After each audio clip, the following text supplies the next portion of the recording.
welcome to the Bella Grace podcast, where we are empowering you to embrace the beautiful grace found in recovering your authentic self. If you are just now joining us for the very first time, this episode is actually part 2 of a 2-part episode with my friend Arthur.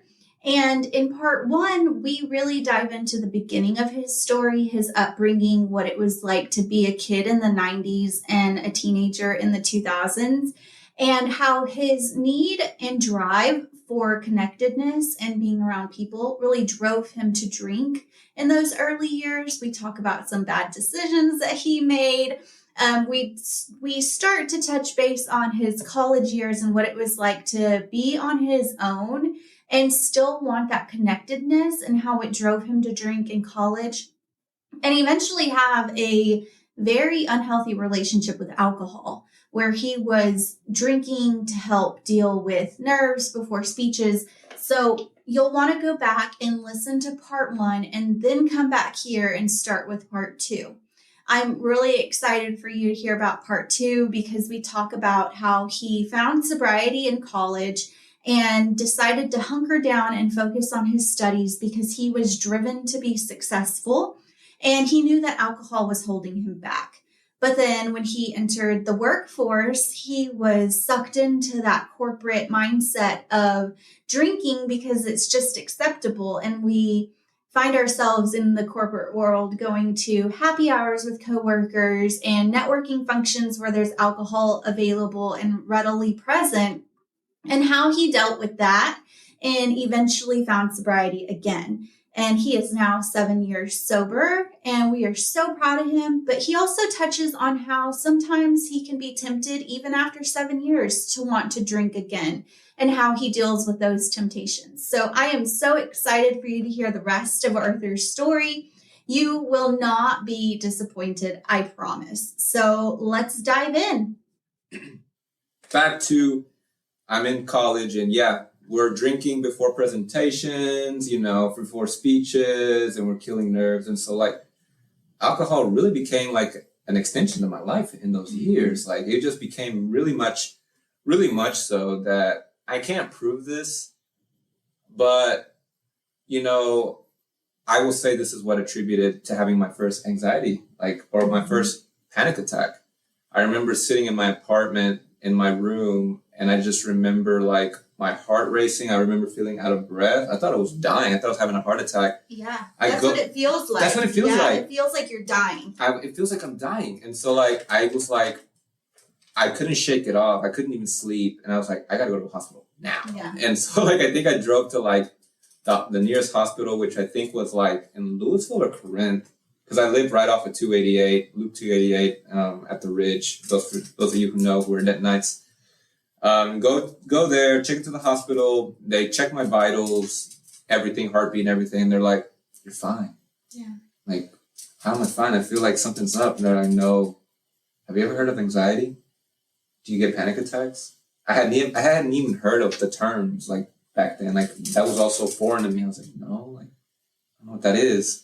They gave me some pamphlets. They're like, you should read on this and just, try to look after yourself and try to and so I was thinking, after that day, I was maybe it's because I'm partying so much, I'm drinking so much alcohol, I'm not sleeping well. Yeah. I definitely wasn't eating great either. I mean, in those years, when you're young, you think, oh yeah, pizza and chicken tenders every day. That's awesome. Yeah. That's the life. And that's what I'm eating. It's but no, that's not even a great diet. I don't think I had any greens in my diet back then. And all of this is coming to light. It's coming to me and I'm thinking could it be because of this? Could it be and it's crazy because I feel all of these experiences, all these things that have happened to me up until this point that I've been talking about, I feel this was God's way of telling me no, you don't need this, right? Mm-hmm. And he kept telling me in different ways now that I'm looking back on this, and I know hindsight is 20/20, but he kept telling me no. He kept being gentle with me, saying stop it and leave it alone and come back to my word, because I was neglecting it. I was neglecting him. I definitely wasn't praying. And so I was thinking to myself, maybe I should just not party. Maybe I should not give that any room. And the funny thing was, it's like, I guess like I went kind of sober in that time period. My biggest motivation, really, what led me to stay sober, I think, was really my grades. I was doing horrible in my grades. I was having to repeat courses. The kids in my classes were getting younger. I was feeling like I was getting older. Yeah. I was going to these parties and I was feeling like the older guy. Everybody's like 18, 19, 20 years old. I'm like, just keep in mind, like I went to Denton at 21 and I was there till 24. So yeah, I'm like 23 years old. I'm like, you know, even though it's a few years, it's like mentally different. You know what I mean? Those years, that gap. So like I couldn't resonate. I'd be in the one of the last few parties I started going to, and I was in Denton. I remember just feeling like, I don't need to be here. I was having these thoughts like, I need to be doing something better with my time. Like I've already done this enough. So if any of you all have those thoughts, I would encourage you to listen to them, because it's not for nothing that you're having those thoughts. I think it's those thoughts that you're having because you can do more with your life. I've talked to many, many people who are also telling me about the sobriety and what led up to it. And they talk about just having some thoughts like at the club or some thoughts at the parties, like thinking like, is this all life's about? Like, is this like really all that we're doing? Are we spending time like just drinking? And I really started to self-analyze during this time before I just get away with it a short period of time. I said, everybody's so happy when we're drinking, but then when we're not drinking, it's like when we can't even have conversation. Yeah. We can't even connect without this substance. And it started to kind of mess with me. It started to really make me feel like, what the heck? Like, and another quick disclaimer too, I haven't touched on this yet because I've really been focusing on alcohol because I know alcohol is the biggest thing, but I was also smoking weed at the same time. I was smoking weed pretty habitually, and in Denton, like, having a bong is just another piece of furniture. I feel like it's kind of the culture there. So like I was smoking weed a lot, and that was also kind of hindering me as like a person. I was quickly going to make the generalization or the decision that I had to let it all go, because I told myself like, I can't have something control me and I can't control it. It came to that point where I was like, I don't want to have to put something in my body and I can't feel like I can't have full control. Because that's what was happening. It kept happening to where like, you know, like I would drink, and you know what I mean? And I'd be at parties and I would say like, you know, dumb stuff, or I would do dumb stuff. Like, like it's just like, I told myself like, I need to have more control. And then most of the times, like, prior to that, I just kept trying to find an excuse just to drink at any point, at any point in time. I just like, whether it was with a meal or whether it was like, you know, out after a meal. And so like, one of the things that also took like a big dive was like my fitness, my whole physique, because like I was drinking and smoking, so which led to munchies. And so I was like, I was not in the best shape of my life. And prior to that, fitness was a big part of my life and still is to this day. So I was quickly becoming to this person. I was looking in the mirror. I was becoming a person that I didn't like, and I was like kind of seeing it unfold. But it took me kind of like sobering up a little bit to kind of see it. Yeah. Because drinking, you can't see it drunk, and it's all a facade. Like I started to see, like I remember I got invited to a couple of parties, and I agreed.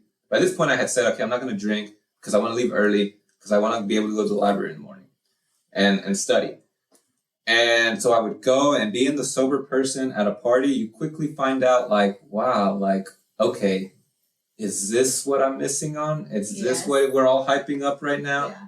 And not judging anybody, we're not judging anybody at all, but you're quickly seeing like, oh, like a lot of promises are being said, a lot of nice things are being said, you know, we're hugging, we're laughing, and we're just, you know, and it's like peak ecstasy at that point, but it's like, none of it was real. none of it, the parties would be over. You'd hit somebody up the next day. Remember when you said, no, I don't remember. No, you don't remember this? You don't remember promising this? You don't remember saying this? No, like. So that was just in the heat of the moment, like that we just, and it's promised all gone. Ourselves. It's like Cinderella. The carriage disappears and the pumpkin, it goes back to a pumpkin in the morning, and like it never even happened. Yeah. And that was really hard for me to accept, because it was like, wow, like we've been playing a game up until this point with alcohol, saying like, this is like our best friend, when in reality it's just a mask. It's just masking.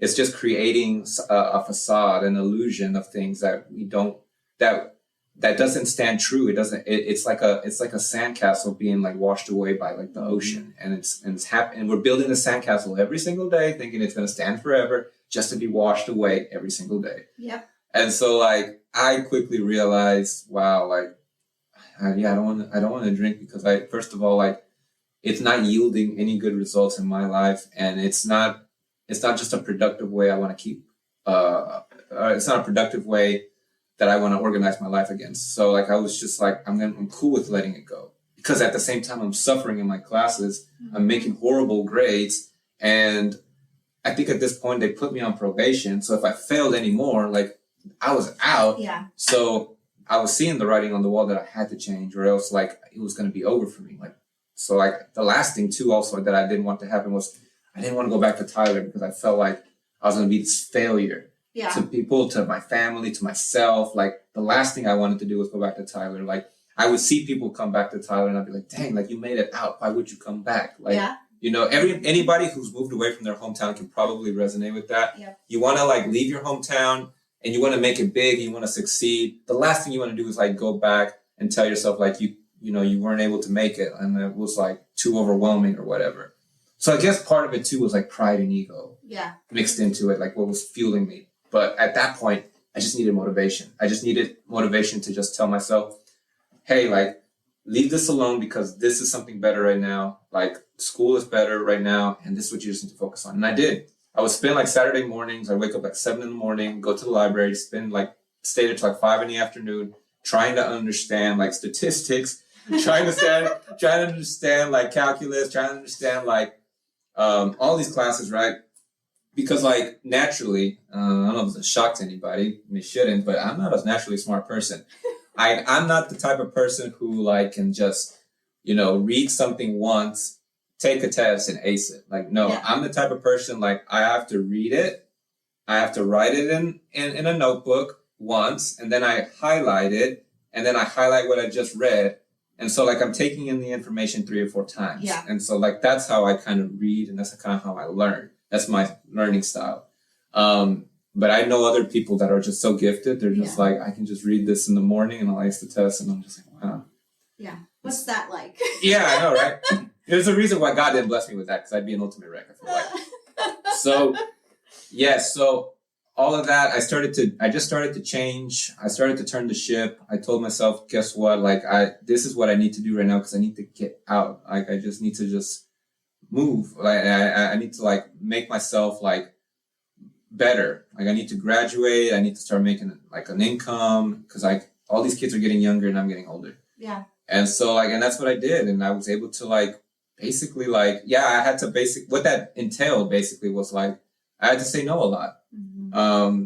And you should really be comfortable with saying no to something that you don't want to do. I encourage you, anybody who's going to start this journey, or you're in the journey, freshly new into the journey, stand in front of a mirror, tell yourself no first. Yeah. Before you can tell anybody else no, you should be able to tell yourself no first. Mm-hmm. That's very powerful. So get in the habit of saying no, getting in the habit of like not feeling bad if you can't go anywhere. I know there's a lot of people who they take it to heart, who have to reject somebody, or, and for whatever reason it is. You should know that your mental health is first. Yeah. You should know that you come first. You should know that you can't pour onto others properly if your cup is not full. Yeah. That's one of the things also that I'm a huge advocate of, is like mental health. Mm-hmm. And I think I've mentioned to you before that I lead a mental health connect group. So shameless plug. Yes.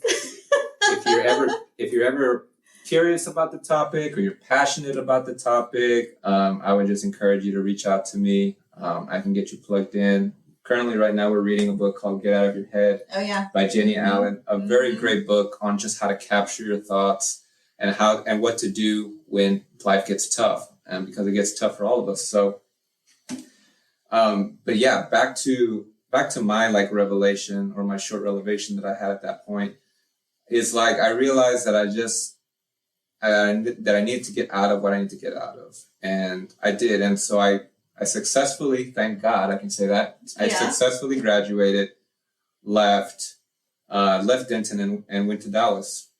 Well, specifically, first I left Denton and went back home because I had spent so much time actually trying to find a job, and I was applying everywhere. And you know the struggle of when it is whenever you first get your degree and you're actually looking for a job. It is tough. So hard. Everybody wants experience and nobody has it. Everybody wants to and at that time, the market was super competitive, especially if you had like a marketing degree. And that's, spoiler alert, that's the degree I have. So I spent like a couple of months like applying left and right, making frequent trips to Dallas, because at that point my apartment had already, the lease had already canceled or whatever, it was over. So I had no choice but to go back to Tyler and, start applying. I put in so much effort to try to find a job that I was not successful, that it wasn't until this random number calls me and I somehow answered it. And I think I had missed the call a couple times and didn't even pay attention. I was like, I don't know what this number is. I'm not answering it. I'm not answering that person. I don't know who that is. But this person was so patient. They had left me a couple voicemails, and they reached back out and they were like, hey, so I answered and they're like, hey, are you Arthur? Yeah, this is me. Hey, we saw your resume on the Eagle Network. So the Eagle Network is a network at UNT that houses all of the resumes for the freshly new graduates. So a lot of companies actually go to this network. They have access to this network because they want to hire people who are freshly out of college. Sometimes it's UNT. I'm sure Texas Tech has something similar to that. So they reached out and they're like, yeah, we saw your resume and, we'd love for you to come in for an interview. I was like, oh my gosh, who are you again? Is this legit? Is this real? And so I was so skeptical. I remember I showed up and I park out in front of the building. It's this huge suite building, 20 floors in Irving, 3 towers and garage parking, the works. And I'm walking in, it's concierge, and then you got elevators. I'm like, this is the real deal. Am I ready for this? You know what I mean? And they listened to my whole spiel, and they're like, they offered me the job. Right after the interview, they called me in the parking lot. They're like, we want to offer you the job. I said all that to say, you can put so much effort into something and it not yield results, and you think, wow, I'm defeated. Wow, this is not for me. But maybe it's because God is working something right now, and you haven't seen it yet, and He totally did for me. There's no way I can attribute that call, that person finding my resume on the Eagle Network, to anything that I did. Because I didn't. That was all God. That was all God that opened that door. And what would happen after that is the drinking would come back.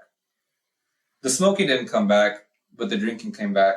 And when the drinking came back, it was more different this time. Now it was kind of there's happy hours. There's these things called happy hours after work, and people are going to go drink, and people are going to go have fun. And it was new to me. That whole vibe, that whole lifestyle was definitely different. Networking and functions. And work function, it was, because up until this point, and maybe I should have said this in the beginning, but growing up in Tyler, first of all, Tyler at that time, the first 20 years of my life was a dry county. So you had to drive 20 minutes out of the way to go buy alcohol. And when you did that, you often came across some sketchy people.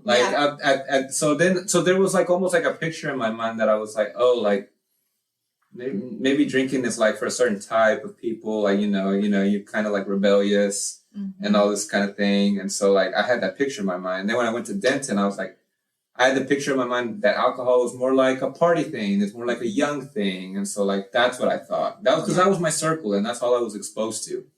And then now when I'm in like corporate America, now I'm like, it's messing with my mind. I'm thinking like, oh, like, so alcohol is like professional, right? It's corporate. It's like part of like the world. Yeah. And so I'm like, oh, like, then it is fine. Like, it is okay. It was messing with my mind a lot. So I would go to functions and I would drink. Like my first job, I told you I held it for like 4 years. I was there and I was around the circles with like other people. And I think what also made it so alluring was the fact that a lot of the people were my age. Mm-hmm. And so I was like, I could connect with them. Like, you're my age? Like, oh, that's so cool. I've been partying with kids, you know? And so like, so like, you're suddenly in your own age group and that's what they're doing. Mm-hmm. So it must be okay. Exactly. And so like, it goes back to what I told you, that acceptance, that community. Mm-hmm. Because up until this point, I didn't know anybody from Irving. Like, I'm in Irving. Like, that's pretty lame.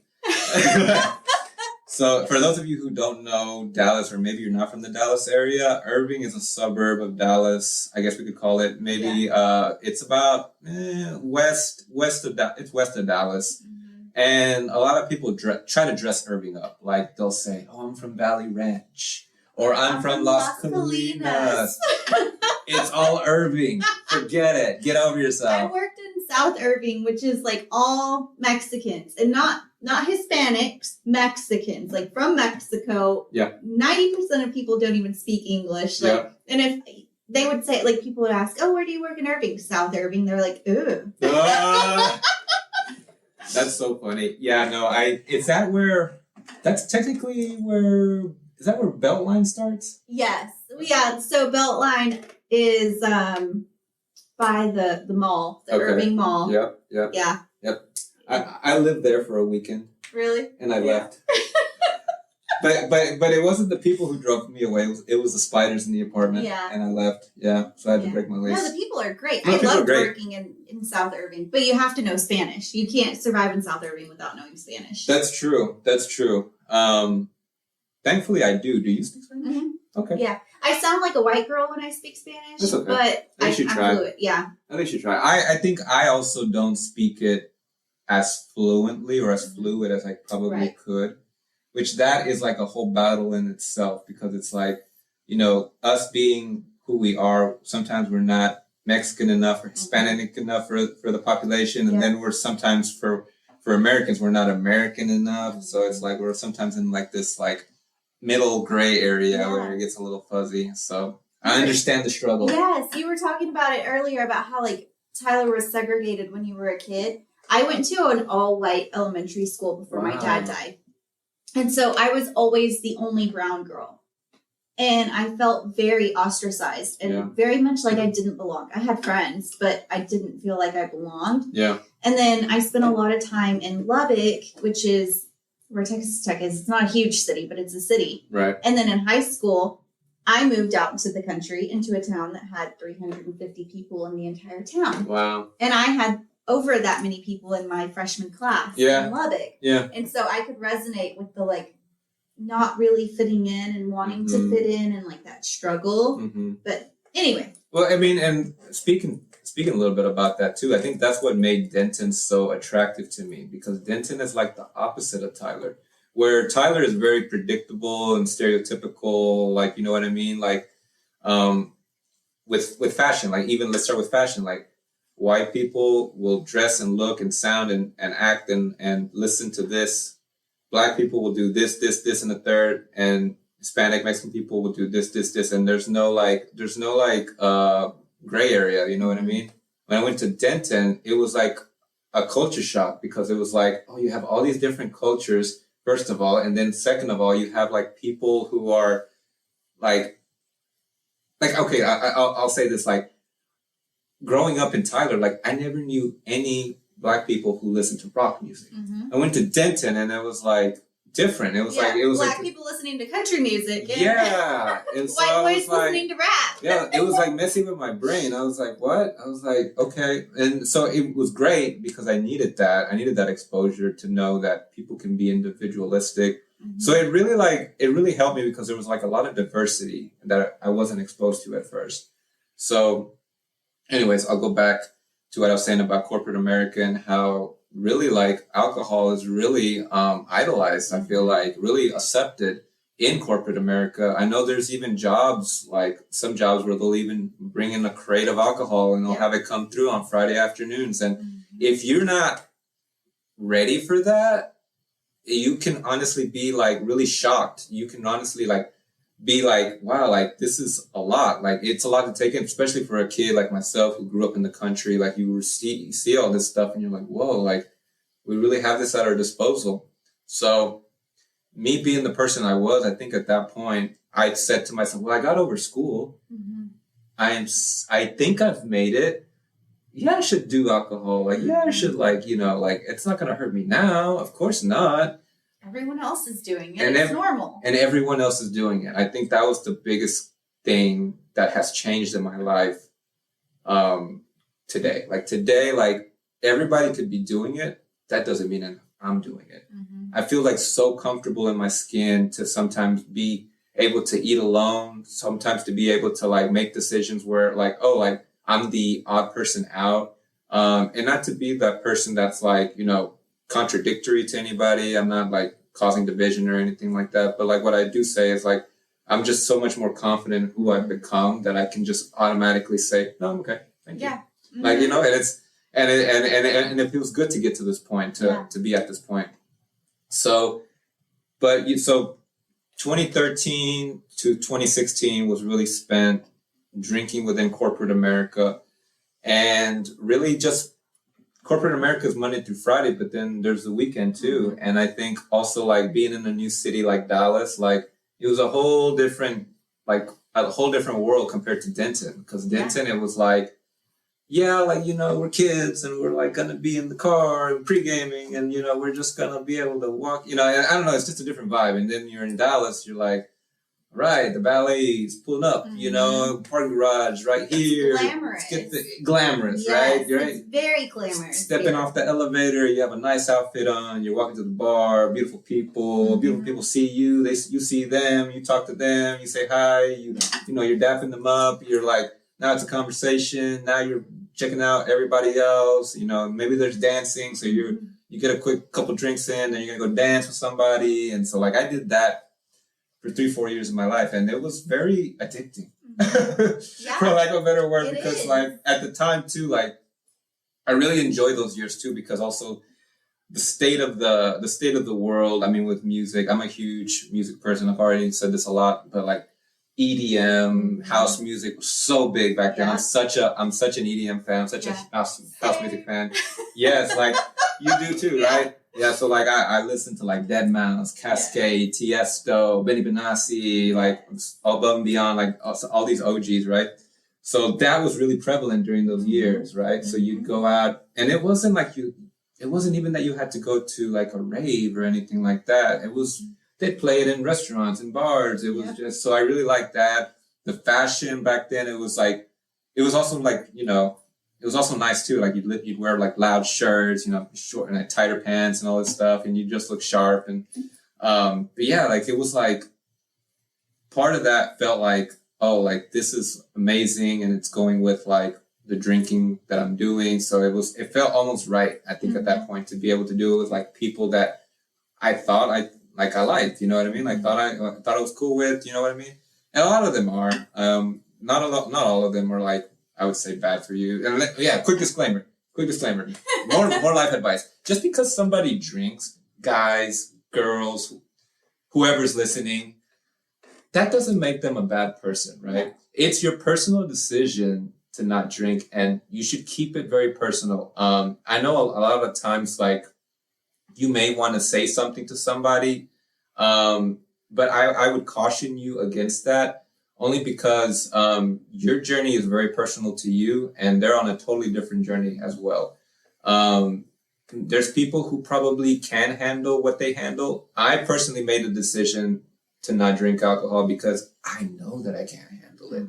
I know my limits. I know that I can't have just one. I can't drink beer or liquor like how people are like saying like, oh, like I drink it for the taste, and I taste these tones.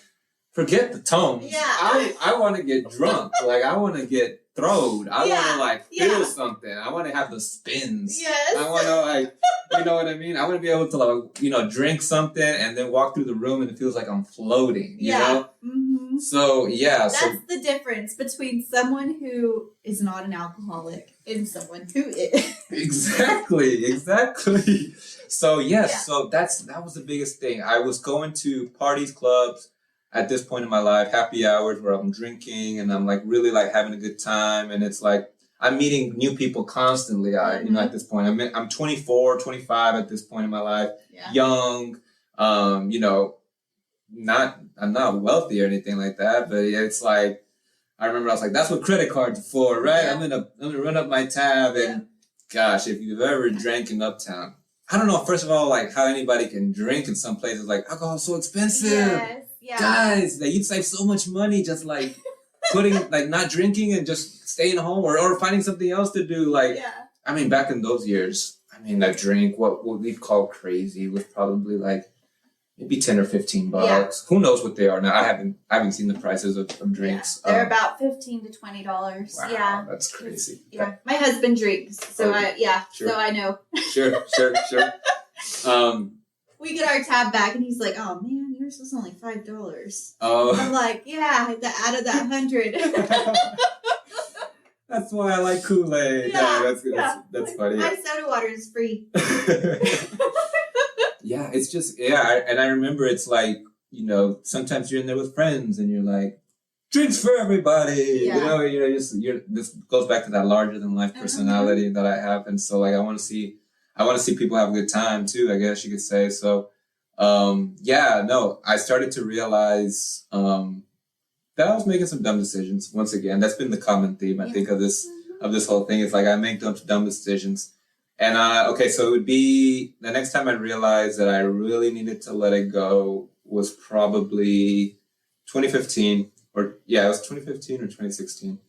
But I was at a hookah bar lounge. I don't know if hookah's still popular, but in those years it was. Yeah, it was back then, yeah. Right, everybody, it was like a thing to do. Yeah, I had a hookah at my house, and all my friends would come over, and we'd smoke hookah and play the Wii. Yeah. That's so funny, the Wii. Yeah, it's like, I've never tried it. I think we just went because it was like, they were playing like Spanish music at this one hookah bar lounge, and so we went. I had been drinking a lot, and I remember I just went, I was like, I gotta go to the restroom. Go to the restroom. There's a line out the door. I'm like, gosh, I really, really need to go. And I think you know where I'm going with this. So I'm like, okay, like, where's another restroom? I leave, I walk out, and I'm like, there's no other place that's open right now. I see an alley.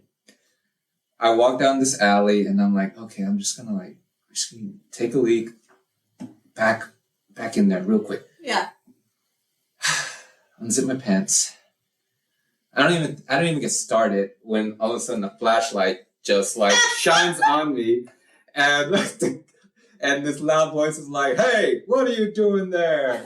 And I'm like, "Oh my gosh, what's going on?" And then I zip my pants, I go turn around, it's a cop. Yeah, of course. Of course, right? No one else would do that, right? And so I walk over, and they're like, "What were you doing over there?" And I was just like, I just needed to pee really bad. And they were just like, "Yeah, that's not gonna fly. Yeah. That's illegal." And so they start writing me up for I think it was, I don't know if it was for public indecency or something like that. I don't know, somewhere along those lines. Mm-hmm. Like, dude, I'm just in an alley in the corner, like I wasn't flashing anybody. Right? But my brain is just like, I start panicking a little bit. You know what I mean? I'm like, going to jail for this? Like, what's going on? Like, am I gonna is this the end? Like, you know what I mean? So they write me a ticket, and they basically say I have to go to court and present this to the judge. And I'm like, okay.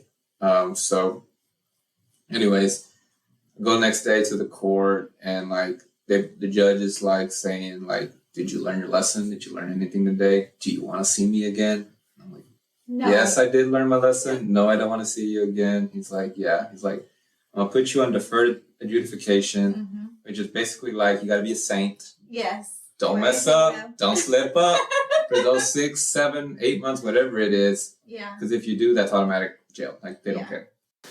So I really, I guess, attribute that period to really becoming, I think, sober. My personal journey to become sober. It was that decision that I was like, I didn't want to be in a position again where I had faulty decision making and it was just going to hinder maybe my career, hurt my career. Like, I don't know, like this could go on my record, like it could just screw me up. And I just was like, I was just like, I had to make a choice. I just had to make a decision at that point to really just tell myself I'm not going to do it anymore. And I mean, I wish I could say that was the last time, but I didn't stop drinking until October 31st, 2016. I was actually in New York. I remember telling you this. I was in New York. I was in Koreatown. I was with this girl that I was dating at the time, and we were actually, I think we were doing karaoke or something like that. Of course. Koreatown. In Koreatown, yeah. Then I just remember that night, I just remember like we were supposed to be having a good time and just we were not having a good time. Like we thought drinking alcohol like could just make us more like happier and all this stuff. And I was drinking because of like, oh, like, you know, it's your birthday and like, you know, we're gonna have fun. But I just remember like ending the night and I just was like, we had like gotten into an argument or something like that. And I was like, wow, like, it really opened my eyes. And it wasn't, I don't remember what the argument was even about. It wasn't big or anything like that, but it was just the fact of the matter that we were in a different city, supposed to be having a good time, and like alcohol was involved, and alcohol messed us all up because it was clearly over just some miscommunication. And I was just like, man, like had I been maybe in the right state of mind, like even I probably would have known just to like not maybe add more fuel to the fire or something like that. Or I would have known, like, I feel like I could have been like more like alert to that or at least like see it coming and at least know like when to dodge it. Yeah. So, yeah, I did it. And I said to myself, like after that night, I was like, well, like this trip was expensive and I let alcohol ruin the night. And I just was like, I just told myself, I think it took to that level that I was just like, yeah, I'm not going to drink anymore. Like, I don't want it. Like, I think at this point I'd also realized like how much has happened with alcohol at the center of it and how much it's like really like messed things up. And I was just like, I told myself I'm tired of it, like making me like feel good for a moment, but then like horrible for like a longer period of time. Yeah. And that is another thing that I want to touch on. If you're really looking for alcohol as an escape, which basically I was for a lot of my life, you should know that it is a false door. It is a false escape. It is not leading anywhere. You think that it's opening doors to happiness and you think it's opening doors to joy. It couldn't be the bigger lie, honestly, because it's like you're feeling good in the moment. Guess what? There's a hangover later. Yeah. Guess what? Maybe I know this for many people. Like in my case, like alcohol makes me more like funny. But I have other friends like alcohol would make them angry. Alcohol would make them want to fight. Alcohol produces something different in somebody like different than me. Like it's interesting like that. So know that what you're doing when you get into alcohol and you're taking it to the next level, it is so short-lived that I would caution you and challenge you to think about whether or not those long-term consequences are worth it for you to drink. Yeah. Because at the end of the day, what does it say? Like we have freedom. We have freedom to do what it is that we want to do, but one thing is that we are not free from the consequences that freedom brings us. I'll say that again because it's so good, right? And you can write this down, whoever's taking notes. You are free to do whatever it is that you want to do because we have freedom to do what we want to do. But you are not free from those consequences that freedom is going to bring. So always make sure that you're just really, really just thinking about what it is that you're doing whenever you do decide to drink. I would say that for me, alcohol was a chapter in my life. Mm-hmm. And I always kind of, in the background, I always felt Banana's listening intently. Yes. Banana was like, wow. Yes. It was a chapter in your life, all right. I captivate humans, animals. I have mass appeal. Yes.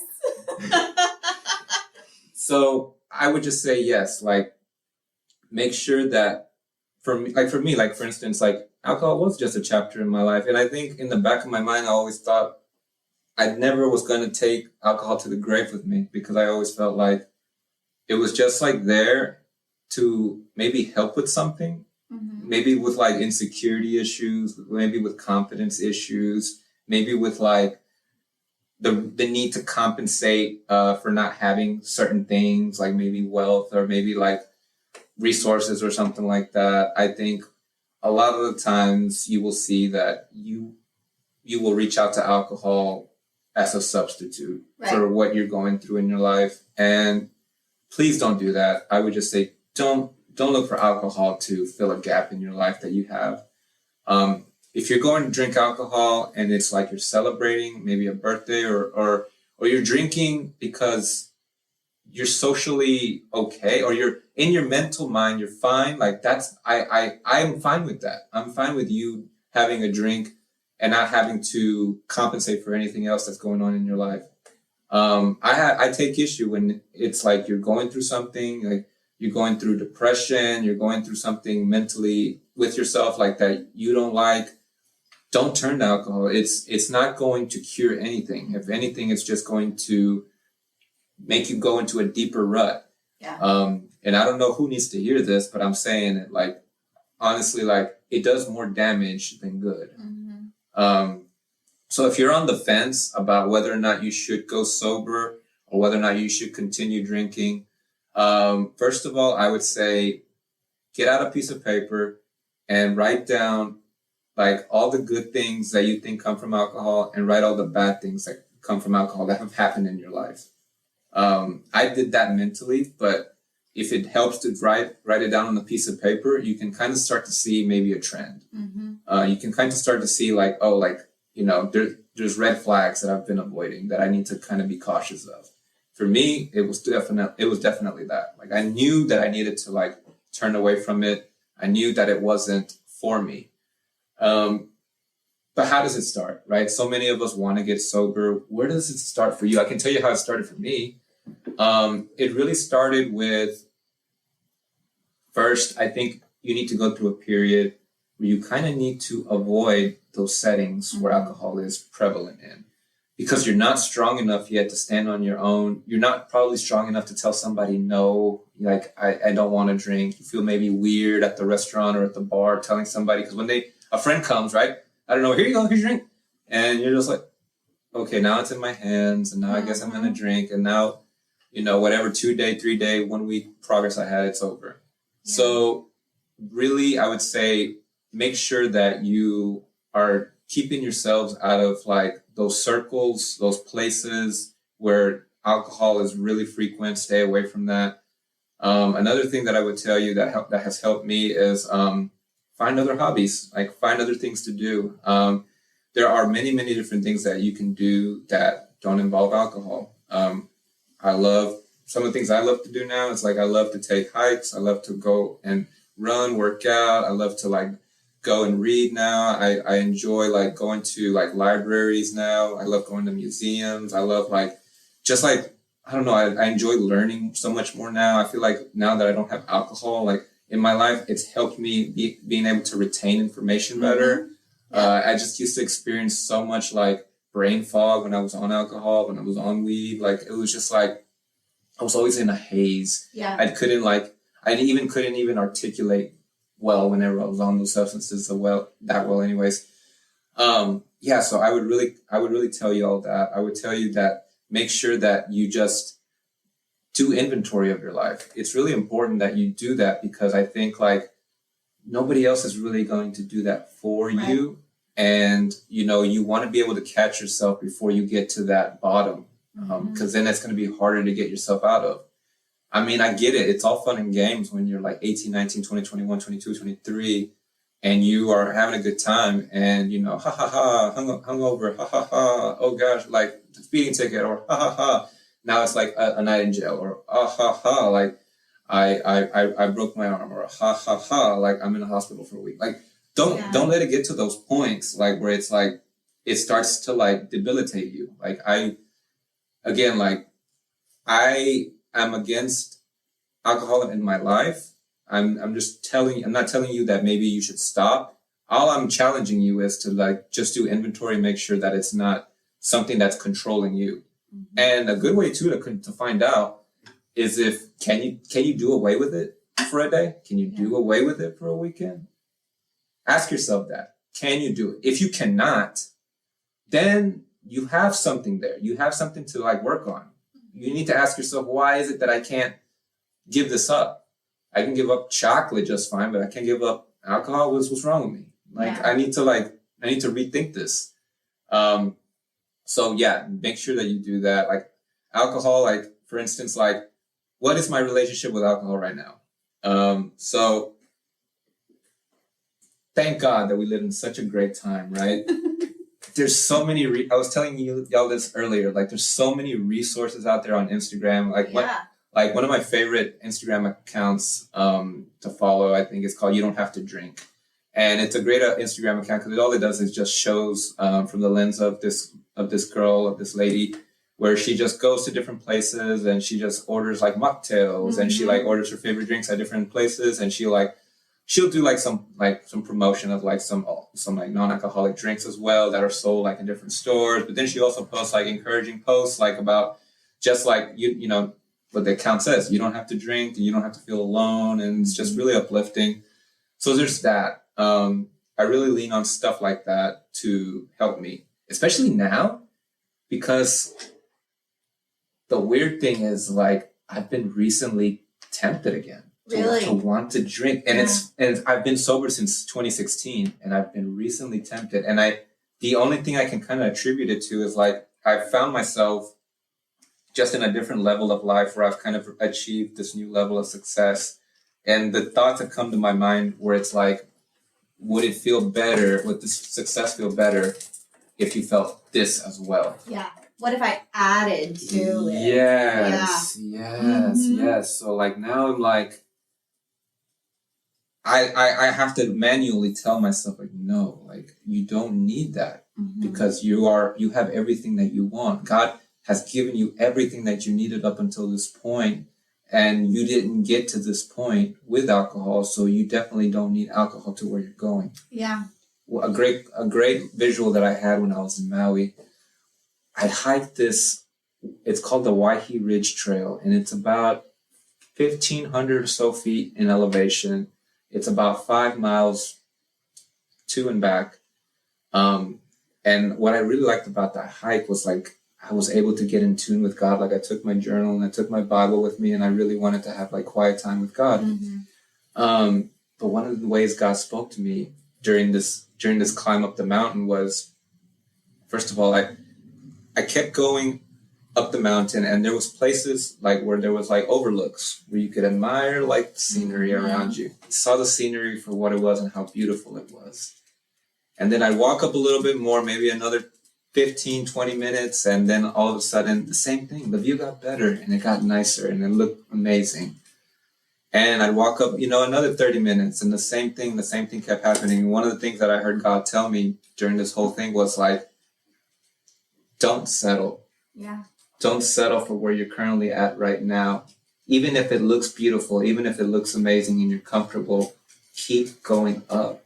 Keep moving forward, because it's going to get better. What you think is great now doesn't compare to what's going to come up ahead. Mm-hmm. It wasn't until like I got all the way to the top that I realized, whoa, like what I thought was amazing is no longer amazing. Yeah. What now I see is like I see the whole ocean. I see all of the mountains. I see all of the terrain from one spot. But what would have happened if I would have just stayed? Yep. What would have happened if I just would have turned complacent or settled? I wouldn't have never been able to see this point. So that's one of the things that I really captured about kind of like where I've been in my sobriety journey is like, you know, keep moving forward. You know, what was nice back then, that was nice back then. Keep moving forward. And I think that can relate to not just sobriety. I think it can relate to any point in your life where you're at right now. If things are not great, things will get better. But maybe things are great, and you're finding yourself becoming too complacent or just settling. Like, no, keep moving forward. Things will get even more better. Like, that's just what life is about. You need to be able to lean on the Creator. You need to be able to lean on God to be able to see what He has in store for you. And it's not going to happen if you don't actually have a relationship with Him, if you don't plug into His Word, and you keep moving forward, both mentally, physically, and spiritually. Another thing that also spoke to me on my way down was like I would see all these people, they were huffing and puffing. They looked tired. Mm-hmm. They looked like they looked like they wanted to give up. And one of the things that I would tell them was like, don't give up. You're almost there. Yeah. You're 10 minutes away. You're 15 minutes away. Just keep going. And they would smile. I would see them smile. They would get so like a burst of energy. Yeah, they get so bursted with energy. They feel so alive just by me telling them that it gave them hope. Mm-hmm. And I think that's another great thing that I want to challenge everybody with.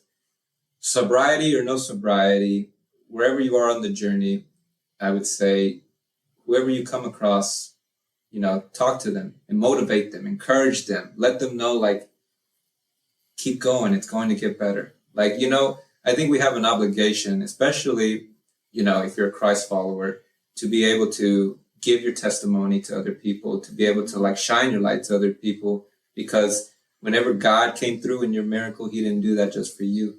He did that for you to give it to somebody else, to help them to get through what they need to get through. And I think this is great that what you're doing right now, because like you have this platform where you allow people to give their testimony right now. And so many people are listening to this and hearing this and are like, wow, like I'm going through this and I'm going through that. And like this person has gone through it too. It's incredibly impactful. Honestly, one of the things that has really helped me in my life as well with my sobriety, which I didn't think I needed. One thing, it's so like contradictory, but like I've always, I guess, neglected church community. Yeah. You know what I mean? Mm-hmm. Like I was the in and out type of Christian where I was just in and out and I did my own thing. And I've been going to Shoreline now since 2017, basically. So almost 6 years. And yeah, like I wasn't heavily plugged in until like 2020, like this post-pandemic. Yeah. Where I did join Connect groups, and I started to find out like, oh, like there are some cool people out there. And I think what discourages most people too is like, I think I may have joined Connect groups maybe back in the day. Yeah. But I didn't click with anybody, or you didn't vibe with anybody. So then you start to think like, maybe it's like church people are nerds. Or maybe like I'm just like not perfect enough. Yeah, I'm too broken. I don't fit in. Yeah, all of that stuff. And so it's like, I would challenge you and just say, no, stick with it. There's a group out there for you for sure. And honestly, like there's so many cool people. There's so many dope Connect groups out there for sure that you can join. I'm actually thinking about starting a new Connect group. Ooh.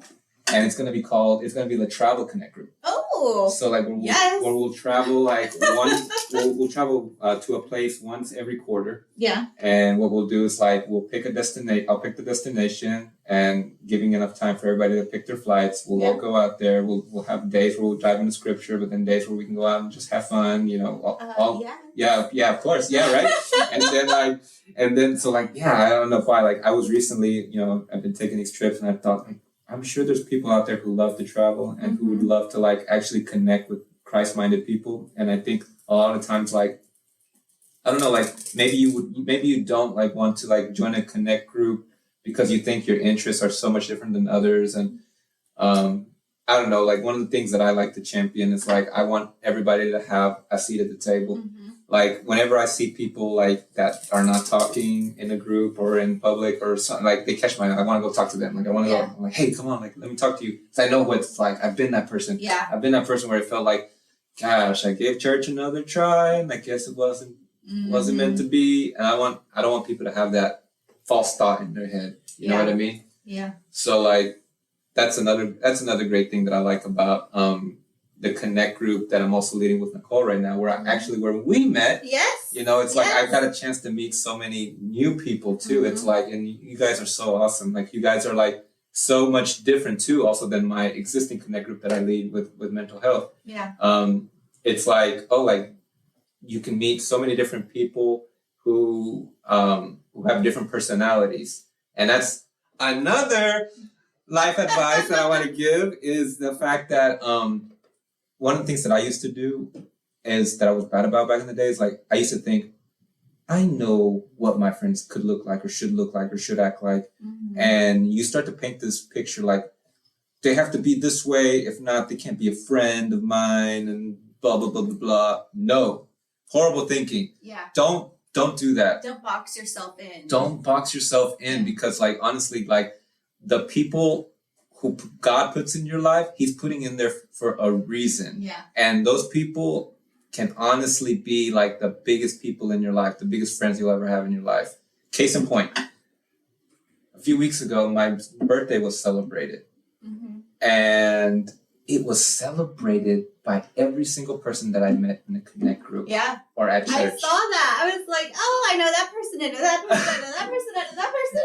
And I was in Lubbock with my mom, and I was like, I wish I was there. Oh, I wish you would have been there, honestly. You were missing. I was like that. Well, I was out of town anyway. But yeah, I was watching your story and I was like, I know that person, I know that person, I know that. And it's funny because we know all the same people. Yeah. And we just met like last month. Isn't that so crazy? Like, I think that's so wild, but but again, it speaks to how important having a community is, but also the right community in your life, because the right community in your life, they're going to be the ones who celebrate you.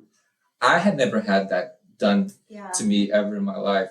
When I walked into it, I was very overwhelmed. I didn't know how to take it. Like I was kind of like, I have a horrible poker face. So like everybody knew like, oh, like Arthur's nervous. Like Arthur's like, is he gonna be okay? He's very uncomfortable. He's very uncomfortable right now. And for many reasons, I'm uncomfortable too, because it's like I'm also the type of person I think now. It's like I don't enjoy the spotlight so much on myself. You know what I mean? It's like I almost enjoy like being like in the background. You know what I mean? There's lots of things that, for instance, that I don't put on Instagram that people don't know about, and I feel it would be tacky to even like put on Instagram. Like there's lots of things that I'm passionate about. Like I'm passionate about children's health. Like I had the opportunity to actually like help at Children's Health Hospital like last Christmas, like with presents and kids, because I'm passionate about like kids, and I felt for kids who were spending the night in Christmas like at a hospital. So I gifted that, and so like even like animals. Like I'm passionate about animals, and like I have like a 9-month-old husky right now, a Siberian husky, Rocky. Rocky, if you're listening to this, I love you. But seriously, no, like, yeah, so there's many things, there's many places where like I enjoy to give and stuff. That's kind of where I'm at now. One of the things I prayed for, like for a resolution this year was like I wanted to be able to be intentional about giving more. And also, not necessarily that has to be money, but also with time, also with resources, you know, and it's like, Shoreline has definitely given me that outlet to be able to pour into others. Like, you know what I mean? I think when I started leading my Connect group last year, it was tough. I was going through a horrible breakup, June of last year. And if it wasn't for that Connect group, I don't know like how things would have happened, like how I would have got through it, because like being able to like connect also helped me understand like people are also going through it. Made me also even realize like, why do I even care about what I'm going through whenever it's like just people who are going through much more harder things, and you know? So leading the Connect group also forced me to actually read scripture and be able to relay that to others and stuff like that. And so like that also poured into me, and me pouring into others helped me go through what I needed to go through and stuff like that. So it's like, it's honestly so amazing, like to be able to like have Shoreline as like, you know, there for me and stuff like that. Cause like, honestly, like, I don't know, like I was telling you, I had that birthday party and I have many friends. I have many people I know, but none of them did to that level. Like what, like my recent friends, I want to call them my new friends, like from Shoreline, that they did. It's mind-boggling. It is. They did the same thing for me for my birthday last year, and it was the first birthday that I actually wanted to celebrate because my stepson died in 2020. Yeah. And I didn't want to celebrate my birthday in 2021. I was still grieving. Like it wasn't ready. And so last year was the first year that I had a birthday party, and we had a huge fiesta here, and it was America and Tracy, and like they made me feel so loved and like they just Shoreline breeds a different kind of people. and you know what, finding a church home is very hard. It is. I feel like it's very, very underrated. Finding the right church home is very underrated. I think it's like very hard to do so.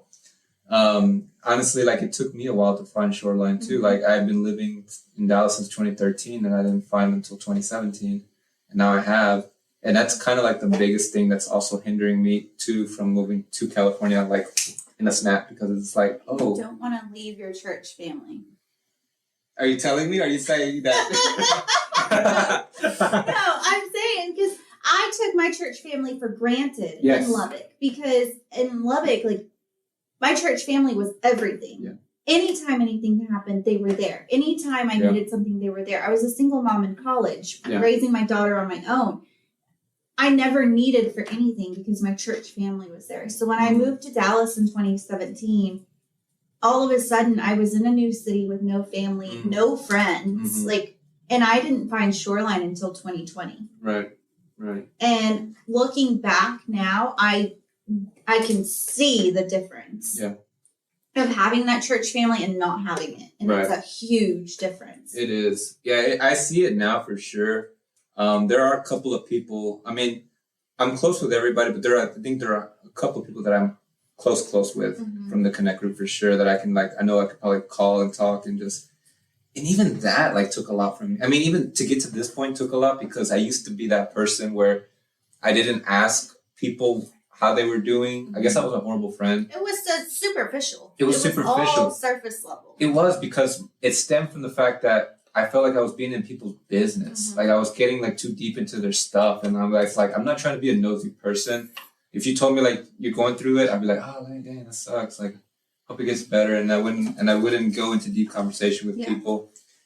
Part of that also is the reason why I am who I am today, because I've met hundreds and hundreds of people, and yet I'm not very close with many. And I think it's because also, I'll put it on myself, that I could have been a better friend. Not that I was malicious or anything, but I could have been a better friend to people whenever, asking them, how's it going? Or, what can I do for you? Or how can I celebrate you? Or things of that sort. I just kind of existed and just was there, but never took an extra step to show them love and stuff like that. So now I do, and I love it. And maybe sometimes they can be interpreted as you're doing too much, it's but it's, I don't know. It's the fact that I can do a lot. I think God has blessed me with a lot. And I'm just always reminded of that scripture that's unto whom much is given, much is required. Yes. And so I hold that scripture real close to my heart, because I feel like I have an obligation to give to those who otherwise are not in the same sphere as me or in the same level as me, because it's I was there once.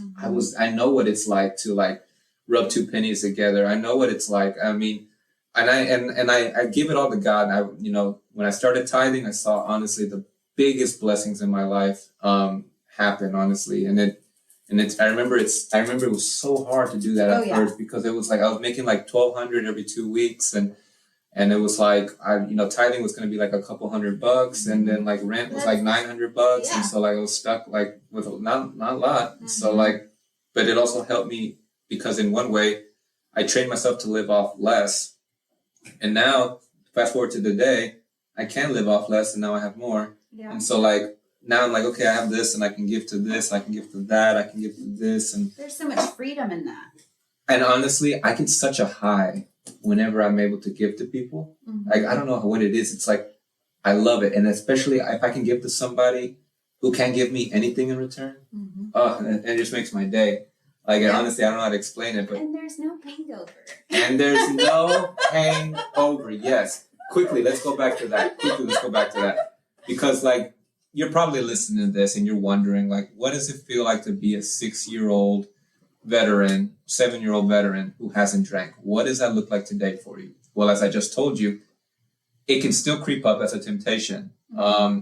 You might land this amazing job, this promotion. You might buy this huge properties, this real estate. You might close this great deal, and you start to feel like, wow, like, let me grab the bottle and let me celebrate.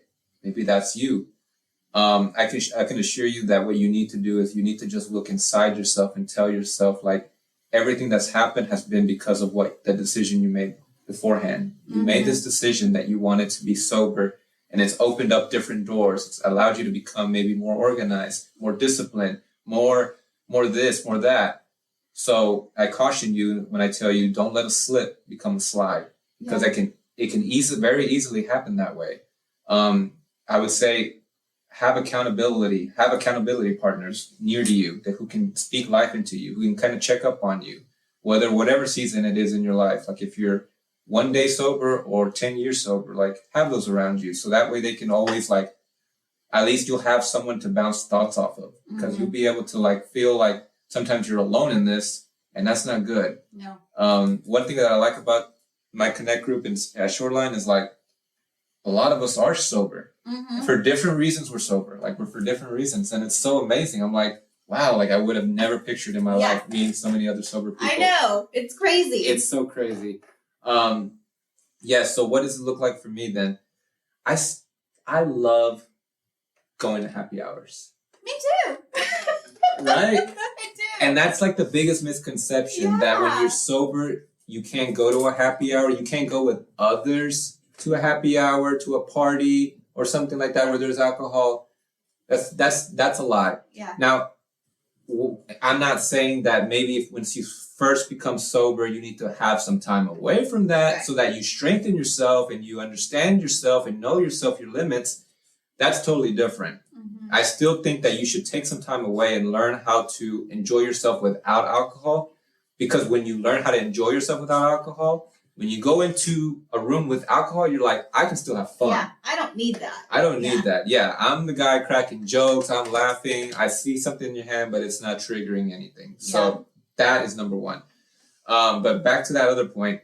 Yeah, I my friends, they invite me out to happy hours and they tell me all the time, like, wow, you're so funny. Like, it's funny that you're not even drinking alcohol and you're making us laugh. And I'm like, you don't really need it. That's the thing. It's like, we've been conditioned as a culture to think that we really need this to, like, exist, to live, to survive, to have fun, and you don't need it at all. Like, it's like the biggest lie ever. Like, honestly, you can have just as much fun, if not more, without alcohol, because chances are you're going to remember everything that happened. You're going to wake up early the next day. You're going to be fine. You're going to be able to run a 5K. You're going to be able to do, everything it is that you want to do without it. Yeah. So my friends always say, "Oh, I forget you're not drinking." I'm like, yeah. Yeah. Isn't that cool? And even now with, like, so many different places right now that, like, serve mocktails, like, and stuff like that, you blend in. Like, there's no stigma. That's the word. Yes. There's no stigma behind feeling like you're alone in this, like you're, ostracized or anything like that. No, you can totally fit in. So it's not even about fitting in. I would just say, be comfortable first in your own skin. Like, make sure that you got yourself in check. Make sure that when you're going around these circles, like, pay attention in your sober journey. Pay attention who you tell you're sober to and what the reaction is. Yep. I have had to put a boundary, a wall up on certain people who didn't celebrate what I made the decision on, who have wanted to force me to want to drink, or who have tried to shame me for not drinking. Yeah. Those are not people that you need in your life. I'll tell you right now, like, you need to probably just let them go for now. Yeah. And that's totally fine. and you can maybe see them again in the future. But for now, you need positivity. You need strength. You need support. And these people are just going to just put you out on a different path, and you don't need that. You're in a season where you're trying to rebuild. You're trying to start this new path, and it's different. It's new territory for you because you're not used to it. So always do that. Make sure that you pay attention to who it is that you tell and what they say and what they respond to. Because a real friend is gonna not force you to drink. A real friend is even gonna celebrate with you that you don't drink, or make you feel like you're still part of the group. Yeah. A lot of my friends right now that invite me to happy hours, they're the same way. I mean, the first time when I told them, they were like, "Really?" And like and sometimes like if that's you, if you feel like, oh, like I'm gonna feel weird, like having to tell somebody my story because they don't know why I don't drink. You don't have to tell them your story. All you have to tell them is like, I don't drink. It's just a personal decision I made a long time ago. Yeah. If they're really genuine, if they really want to know, then maybe you can let them know. But it's not your obligation to let them know. You can just keep it as vague as that. It's like I just want everybody to know that there are things that come with when you want to become sober. So it's gonna be the people around you and the reactions. It's gonna be the questions. What's going on? Like what's going? It happens all the time, especially whenever like, let's say you start a new job or you have to redo this whole thing. You're like, okay, I'm gonna have to tell them that I don't drink, and we're gonna have faces and stuff like that. Yeah. When I started this new job, it's been 2 years now. Like I had to tell my boss, like we went out to eat for lunch, and he was like, hey, we're gonna drink. And I'm like, oh, probably just some water. He's like, oh, let's get some whatever brewskis. And I was like, oh, I'm good. Actually, I don't drink. He's like, oh, really? And so then like.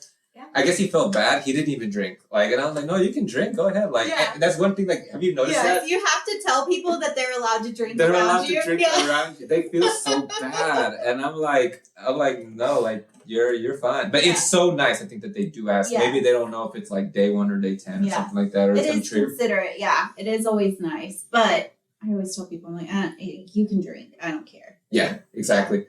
So, like, that always will come up. Just be prepared. I mean, I would just say, like, once you start going out to those circles where if you feel confident to like finally say no, like just have a way of knowing what you're going to say, because it's going to come up more often than not. It's going to come up. Just be confident in what you're going to say and know what you're going to say, and also like, what else? Making sure that whenever you do drink, whenever you're out with people that you're drinking, making sure that you just know yourself, making sure that you just know that when you need to leave as well. Because I know a lot of times when you are around those circles with people who are drinking, they want to keep going and keep going and keep going. And you don't have to stay out the whole night either. Yeah. It's like 2 a.m. It's like, as a sober person, that's pretty hard to do. Yeah. You you call it quits by like 10, 11. Like, I need an espresso. Yeah, exactly. Especially me. I'm 34 now and I feel it. Yeah. My body's right now, I think it's jacked up. Like I was in my Hawaii time, and then I was in California time. Yeah, your body hasn't caught up yet. No, it has not. It has not. But I have such a high. I honestly have had more energy, and I think the reason why is because I've been so excited to come on here and talk to you and just talk about sobriety. Just talk about like how there's a different way of life, honestly, that exists out there. I'm going to reemphasize this. You are not alone in your journey. You are not alone in your decision. First of all, like you have God in your corner, you have community in your corner. If you don't have community corner, I really challenge you, honestly, to step out of your comfort zone. I know it's going to suck for a little bit, but I'm telling you, the return on that is going to be well worth it. Is there a connect group right now that exists that's sober? I had one, but That's awesome. Yeah, I had one, but I didn't start it back up because life is crazy right now. So. I understand. I would love to be a part of one. Yeah. If there is, I'm also kind of limited on bandwidth as well. Yeah. I'm over here talking about travel. I know. You drive in from Tyler for your... And honestly, I love to do so. I think honestly, like I was telling you, I'm trying to live a very selfless life. And one of those things that entail is like putting myself, maybe second or third. And that's totally fine. Like, As long as you pour back into yourself. Yes, very true. Yes, I was having this conversation with a friend not too long ago, actually, and she was telling me the same thing, like, hey, like, make sure that, you know, you're taking care of yourself first in some situations. Like, you need to make sure that you're good. And it's totally true. I think a lot of the times, like, it may not be seen because it's like, I don't post it. Yeah. Or maybe like I come into Dallas and I'm like, I look at that time, it's like not really me time. Like I'm seeing friends. For a reason, I'm seeing friends. Sunday through Friday or Sunday through Thursday, I'm like, I'm usually on my own maybe thinking too much of myself, and I shouldn't be. And so like I'm like, oh, I'm shopping now, or oh, like I'm buying like, you know, this type of food because it's gonna help me do this. You know, like I'm into fitness, so like I'm always checking to see like what I can like do to supplement protein and all this stuff like that. So traveling, like when I was just in travel, like it's like I'm in me mode sometimes. Mm-hmm. Yeah, so like all of that stuff. I would just say make sure that when you're on this journey to sobriety, just make sure that you keep yourself plugged in with people. You're gonna really love it. I honestly, I don't know if anybody can say that they've become sober and they regretted it. Mm-hmm. Have you? Can you? Mm-hmm. Yeah, right? No. That's amazing. No. Yeah. So like, and one of the awesome things about just being sober is like, I don't know, like your skin tends to glow. Like that's one of the positivity. Like, like you look so young. Like when you were telling me, like I thought you were like younger. Like honestly, like younger than me. And like no, we're both like. I'm 30. I'll be 38 this year. I would have never guessed, and I would have never asked. That's not nice. But and that's because like I did years of hard drugs. But no, you honestly, I thought you looked like 24 or something like that. People always, like, when they see me and my daughter together, they're like, oh, you're all sisters? Yes. She gets really mad. Yeah. I was at the airport, you know, I guess a few days ago, and somebody thought I was 17. Yeah. And it didn't help the fact when I had, like, a hoodie on, and I'm just, like, looking like an athletic looking really young. Looking really young and stuff like that. I'm like, no, I'm actually 34. And you like, 34? Yeah, I get carded all the time when I go get beer from him. Yeah. I'm like, thanks for carding me. I know, it's such a compliment at our age, actually, you know, being in our 30s and stuff like that. So, no, I can look back at my life, and at least I can say that, you know, I did try it. I didn't maybe skip out on it, and I'm fine with it. Like, I'm fine without it. It's such I don't know, these days it's such a flex when you tell people that you are sober, because I think many people don't think that you can. Like, they almost feel like it's like part of life and so ingrained in our society that they feel so boxed in that that's all there is. Yeah, I get that all the time. Like, how did you do it? Mm-hmm.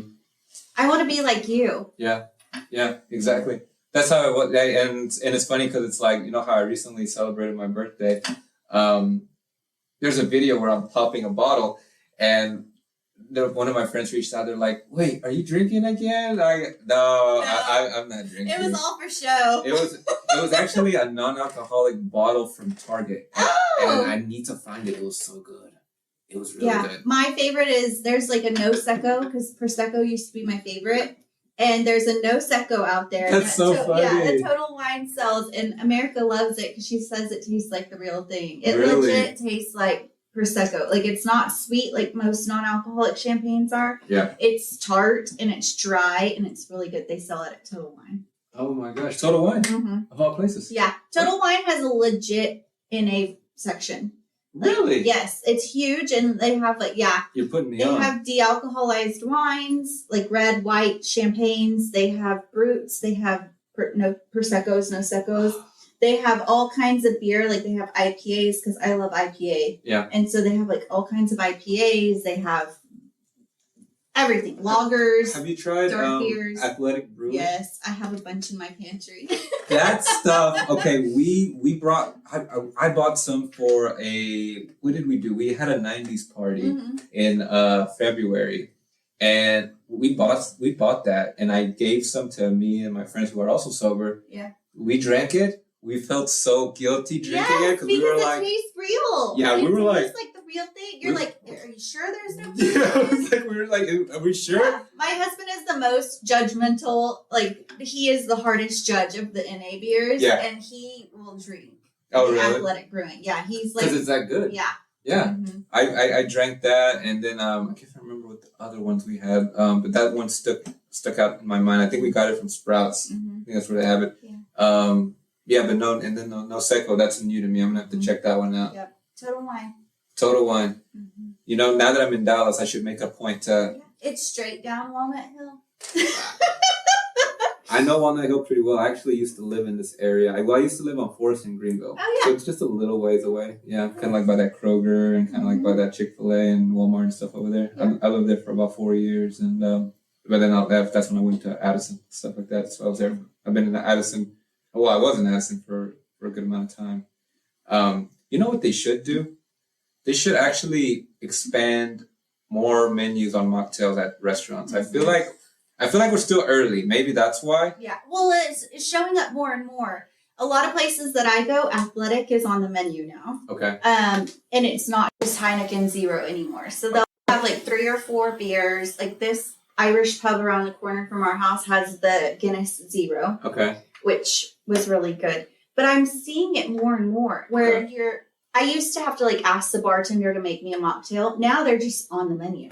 Oh, yeah. Well, that's what I noticed, because, like, I remember I was in, where were we? We were in Laguna Beach. Mm-hmm. Oh, and it's really big in California. Yeah. Like, I was like, they went through, like, they told us, like, how many mocktails. I think there was probably, like, 5 or 6, but that's, like, 4 or 5 more than Dallas sometimes, because sometimes they just have 1 or 2, like, out here and stuff like that.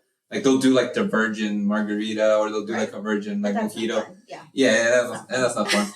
Like, I want something like I want more mixture in the drink. Yeah, right? You want some fun fruit toppings and like the dried up orange, or you want it to be fancy. Yeah, no, seriously. Like, I was posting. I can't remember what the name of the place we were at one time here in California, but it was so good. It had like I think like real grapefruit in it and something like that. It was like, oh my gosh, it's so good. Yeah. So I guess all that to say, we are kind of going through, what do you even call it, like a renaissance period with like mocktails right now. Yeah, I think we're at the forefront. Yeah, a revolution is starting. A revolution will not be televised. Yes. But I'm excited to see what's to come in the future, because I think like it's just going to keep growing and growing and growing. Like, kind of like how like there's healthy alternatives to healthy food. Like, you know, we had what did we have first? We had almond milk, then we have oat milk. It's like kale popped out of nowhere. It's like all this stuff. It's like, now I think like it's time for like non-alcoholic drinks to kind of make like a comeback here. Even like cigarettes. We went from smoking cigarettes to now people are vaping, and eventually vaping will fall off the wagon. Like, yeah, exactly. Yeah. The vaping's one. What's another one that I'm trying to think that I'm blanking out on? I know there's more things where it's like they're reintroducing something different in place of something that's not the best for us. You know what I mean? Like, well, now food, especially too, it's like anything now is going to be like no sugars added, or it's going to be like just so much more like, I don't know, more healthier version compared to other stuff. Like, I don't know. I even see like some of the cereals that I used to eat when I was younger. Like now they're changing the formula and all that stuff. It's multigrain instead of corn. Yeah. I mean, back in the days of the 90s, those were like... Straight up sugar. You just ate straight up sugar, and gosh, I don't even know how we survived. Corn syrup, or not the high fructose corn syrup. High fructose corn syrup. Like if you drink Sunny Delight, like I think that's all that was. That's all sugar. That's why cancer is running so rampant, and we have diabetes, and one day we'll realize that alcohol is not good for our bodies. More people will realize that. I think so. I think it's like, you know how like smoking back in like the 50s, 40s, 30s, that era, everybody smoked. Like, you just went somewhere to like a bank. Like, they would just... Yeah, it was... And so I think, honestly, alcohol is going to get like that at some point, too. I think it's like... I think the only reason they made it legal wasn't not because they were missing out on fun... Like, they were missing out on the tax money, right? Whenever, during the Prohibition era and all that. So, that's the only reason why I think they made it legal. So, there you go. I don't know. I will say this. I'll close it out with this. one of my favorite verses in scripture is like, and I don't know where it is in scripture, but I'll say this. All things, how does it go? All things are lawful, but not all things are helpful. So just think of it that way. Yeah, Google it. I don't remember exactly where it is in scripture, but all things are lawful, not all things are helpful. Just because it is legal, just because it is like accepted, or in these four corners of the world, like doesn't mean it's good for you. Rethink that. It's okay to say no, and yeah, like you can thrive in a alcoholic world. Just make sure that you do your due diligence beforehand. Know what you're getting yourself into. Talk to yourself. Make sure that you know what you're going to say. You are going to have fun. You are going to, and people are still going to love you. And guess what? If they don't, they're not for you. Yeah. They're not meant for you. Yeah. Awesome. Thank you. This was amazing. I know, it was so much fun. I'm gonna have to definitely come back, and I want to be able to be a regular on here on the show. We're gonna have to dive into some more topics. Right? Actually, yes, I would. We should have like a little mixology session and make some mocktails or something. I would so be down for that. You blindfold me, and I just like kind of pick out which one is which or what's the best one or something like that. Yeah, I would totally love that. All right. Well, thank you for listening to us today. Thank you for welcoming Arthur to the show. It's been fun. As always, the show notes have all the contact information. I will actually link. We didn't even get into this, but he has a thrift shop, t-shirt, vintage shop. I'm going to link that in the show notes. Go take a look at it since we were talking about thrifting earlier. And be well, be kind, and have a fabulous week. We'll talk next week. Bye. Bye.